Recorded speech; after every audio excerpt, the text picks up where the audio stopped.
Bismillahirrahmanirrahim. Assalamualaikum warahmatullahi wabarakatuh. Perkenalkan, nama saya Muhammad Firdaus Rahmanda dengan NIM akhir 40099 dari IoT kelas C di Departemen Teknik Geologi. Di video kali ini saya akan membahas perihal Big Data.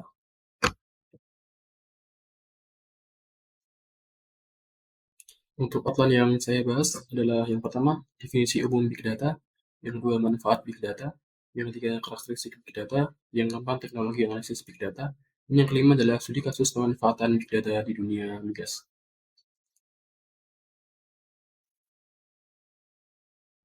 Baik, untuk definisi Big Data merupakan kumpulan data yang sangat besar dan kompleks sehingga sulit untuk dikelola dengan cara tradisional.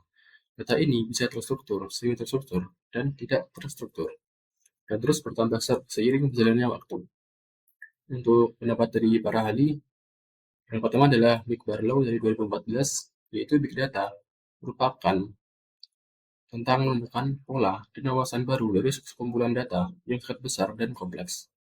Yang kedua adalah IDC dari 2013. Big Data adalah kumpulan data yang memiliki volume, velocity, dan variety yang sangat besar, dan membutuhkan teknologi dan arsitektur baru untuk mengelolanya.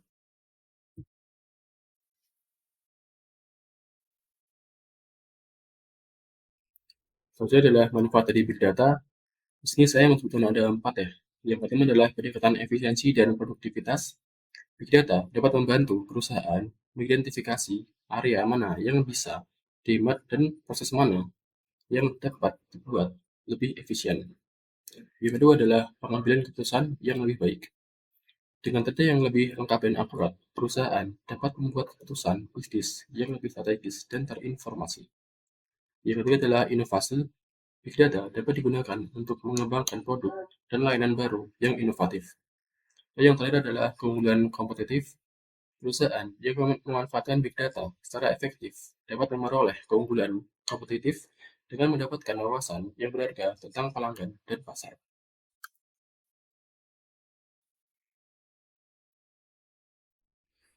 Selanjutnya adalah karakteristik Big Data. Yang pertama adalah volume, merujuk pada jumlah data yang sangat besar dan terus bertambah setiap harinya.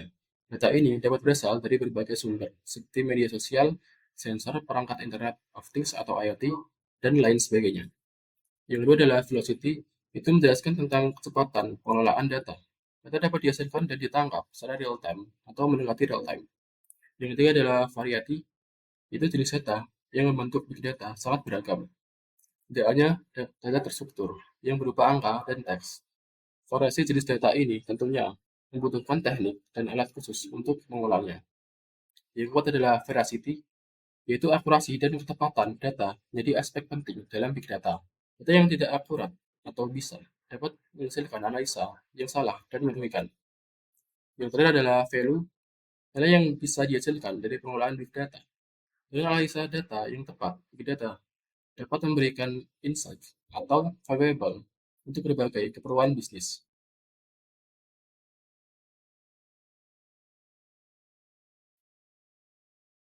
Selanjutnya adalah teknologi analisis big data.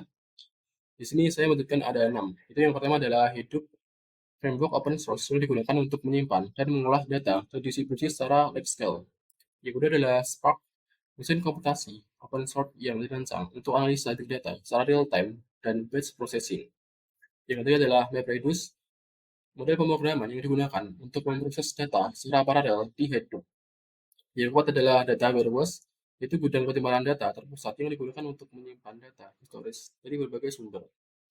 Yang kelima adalah data lake, itu repositori penyimpanan data terpusat yang bisa menampung data terstruktur, semi terstruktur, dan tidak terstruktur.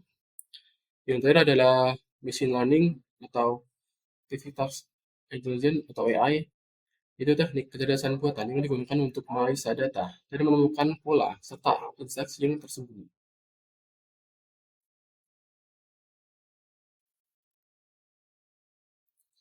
Selanjutnya adalah studi kasus pemanfaatan big data di dunia migas. Kemajuan teknologi terkini yang menghasilkan sekumpulan data besar-besaran di industri minyak dan gas. Analisis big data semakin banyak diterapkan pada operasi hulu dan hilir, termasuk interpretasi data seismik dan rekayasa produksi.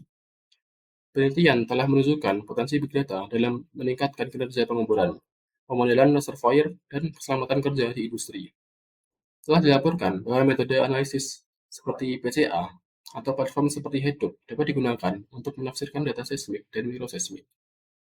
Dalam sesi kasus di bidang teknik pengeboran, data yang diperoleh melalui layanan pemantauan deteksi keadaan pengeboran otomatis dianalisa untuk meningkatkan waktu pengeboran dan keselamatan pengeboran.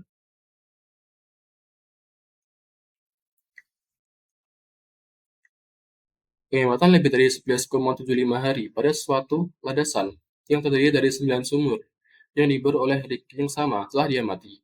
Dalam studi kasus tentang pengeboran landasan di Bakken, hal ini berfokus pada waktu sambungan wake to wake selama operasi pengeboran.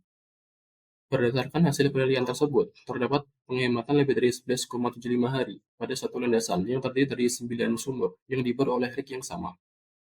Dengan itu, dapat ditemukan bahwa total waktu dan pengeboran meningkat sebesar 45%.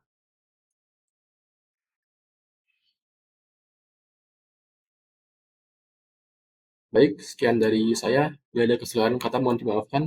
Dari TKWD, wassalamualaikum warahmatullahi wabarakatuh.